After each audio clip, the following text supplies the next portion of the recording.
So this is class 118 of the Golden Doves. We're on page 66. We're about to finish the introduction to the section entitled Freedom, Language, and Negativity. We've been going through some very difficult and deep ideas regarding negativity, about human existence, how human existence is itself in the negative. And these things are just so important to gaining a deeper understanding of Harambam and the Moreh Nebuchim and many of Sodot HaTorah, right? So these are like an opening for us to understand those things. So we're going to finish that introduction now. And if you remember, we were quoting Jean-Paul Sartre regarding his critique of Heidegger. So we're going to continue that soon. So first, my father.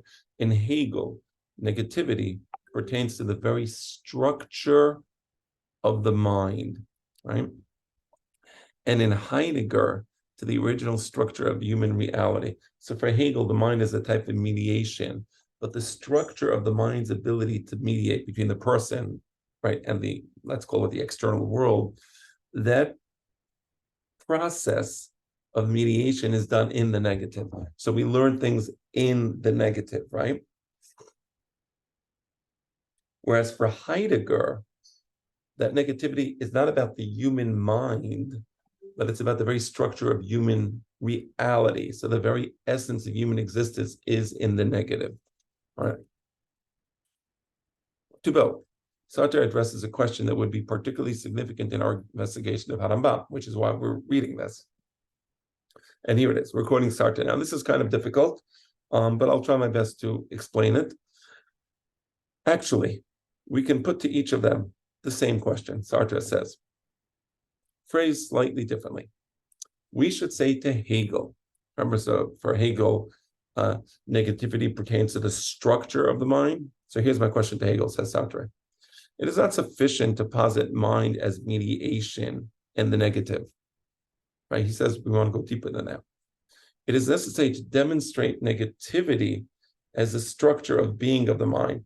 So the very existence of the human mind is in the realm of negativity. So it's not just that the mind mediates between the person and the world through negative structures, but the very existence of the mind itself is a type of negative existence. What is the mind? The mind is everything but what the mind thinks of. So you see how the existence of the mind is, in a sense, a negative existence. What is the mind? I can say what this table is. I can say what the chair I'm sitting on. What is the mind? So the mind is that which mediates between the person thinking. But what is a person thinking without the mind? Right? Right? So, and the world outside. So what is the mind itself? So the mind itself is that which is not the rest of the world. So Sartre is saying we have to understand that idea more deeply.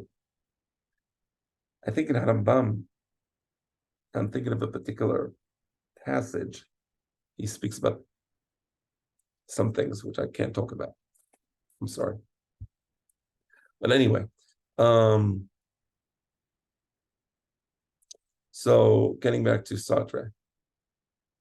It is necessary to demonstrate negativity as the structure of being of the mind. So he's saying that the very existence of the mind is in the negative. What must mind be in order to be able to constitute itself as negative? Right, so what is it? Right, that's the question. What is it in a positive sense? That's what he's saying. For the mind to be able to constitute itself as the negative, that which is everything but, right? And therefore, can the mind think about itself? Well, yes, we know it can, right? Okay. And we can ask the same question of Heidegger in these words, right? So he said that for Heidegger, negativity is in the very structure of human reality. The reality of the human being is in the negative, right? Right. I think just for example, as an example, I think I brought this last time, or things are really great, so a person has lovely family structure and he just is raised in this beautiful family structure and everything is great. And if it's the grandparents and people are happy and people are in a good mood and, it's great because the grandparents represent some authority and that authority unifies the family. Many people have this experience. Right. And then when the grandparents are gone, So suddenly, through the absence of the grandparents, for the first time, he understands his grandparents. Right? It's in the negative that he understands it. And finally, so in the negative, in the absence of, that's where you experience as a human being. So you kind of experience it after the fact. So, right, the structure of human reality, right? So here's a question that Sartre would ask Heidegger. If we can ask the same question of Heidegger in these words, if negation is the original structure of transcendence, like says a human being is not the world, but Dasein, he's somehow there, right? Existence there, but he transcends the there. He transcends the there, right? And the proof is that he can reflect upon his own existence. What must be the original structure of human reality? Interesting, the original structure of human reality in order for it to be able to transcend the world, right? So let's say for the scientists say caveman. Okay, there was different types of beast who had no mind to transcend, right? So Rambam says Adam Arishon, of course, was the first Adam B'Tselem Elohim. Well, let's say there was monkeys. Let's say there was different types of beasts. Let's say there was different types of creatures. Those creatures don't have this transcendence, right? A monkey cannot reflect upon the meaning of its existence relative to the universe, right? So what was the original structure of human reality that allows for this negative reality, right? That allows for the human being to transcend the world? How could that have been?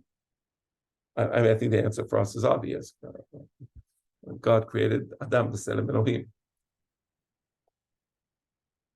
But Heidegger may not ascribe to that pattern of thought. And that's why Sartre is saying, I would like to know that. You're describing man as existing in the negative. So Sartre is asking a great question. Well, how did that come about, that transcendence? Right? Good question by Jean-Paul Sartre. In both cases, we are shown a negative activity, and there was no concern to ground this activity upon a negative being. So you're saying that there's this negative activity in the case of Hegel, the mind, structure of the mind, in the case of Heidegger, the structure of human existence, but neither of them is going deep enough, right? And to show how the beingness of man, that negative beingness, where did it come about from? Right? That's what they're missing, according to Jean-Paul Sartre. Okay, the relation of language to negativity is essential for a proper understanding of these concepts in Maimonides. Okay, so the Jewish approach, the Jewish mind addressing Jean-Paul Sartre. Let's address his question.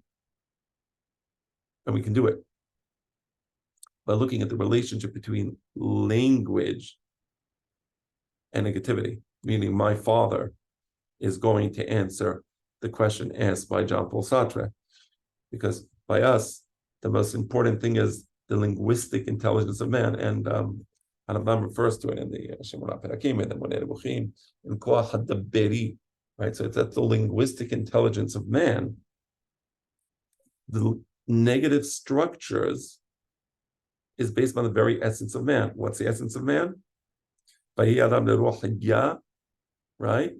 And then the Targum says, a speaking being. So the essence of man, as identified in the Torah, in the linguistic capacity of man, is the very answer to Jean-Paul Sartre. How does the human being reach that quantum jump to negative structures, whether beingness or mind, that's based on language, right? And that's essential for understanding Rambam. So in turn, both of these concepts are related to freedom. So there's language, there's negativity, and finally there's freedom. So that's kind of an introduction to this section. Now we will delve more deeply into these matters. Maybe I'll just read section 1, freedom and creation. and then there's an introduction to section 1. Why were the prayers of the righteous compared to a dough? Right? So that's the Gemara in Masechet Yoma Daf Kaf Tet Amud Aleph. למה נמשלו תפילתם של צדיקים כאיילת, right? It says למנסח על איילת השחר מזמור לדוד. So it's saying, why is the prayer of the tzaddikim compared to the dough? For those of you who watch The Sound of Music, you know that dough, a deer, a female deer, right? So that's the ayelet. לומר לך, מה האיילה הזו כל זמן שמגדלת קרניה מפסילות, כל זמן שמגדלת קרניה מפסילות, אף צדיקים, כל זמן שמרבים בתפילה, תפילתן נשמעת. Just as with a doe, whenever her horns grow, they bifurcate or bifurcate, right? Because as the horns grow, they become larger and then there's more branches. The same is with the righteous. Whenever they increase their prayers are heard. It's interesting. What does that mean? What does that mean? How does the mashal of the doe with the horns help me understand the tefillah of the tzaddikim? How does it make any sense, that Gemara? Right? We have the mashal and you have the nimshal. So I hope we think about this. And maybe in the next class, as we study the next section, we will have some more insights on that.